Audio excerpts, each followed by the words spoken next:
Hello everyone and welcome back to another video from Crazy Gamer. In this video, I'm going to show you how to create a room on the Ludo King game. So let's get started right away.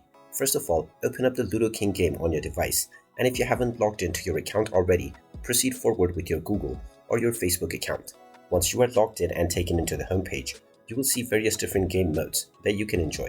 In order to create a room, tap on the Play with Friends option, and now you will see the Create option. Choose your board kind and then select your color that you wish to choose. After choosing your color and the board type, make sure that you are in the Create menu and then choose whether you would like to enable or disable voice chat. You can then set up your entry fees and then tap on the next button. Then choose from the game type and then tap on a Create Room. Now tap on the Play button and now you will be provided with your room code.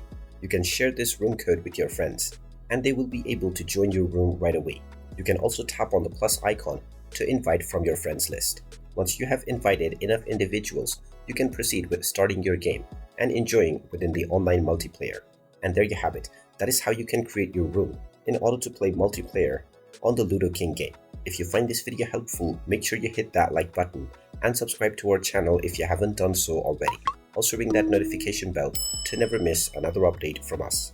Thank you for watching and I will see you again in the next video.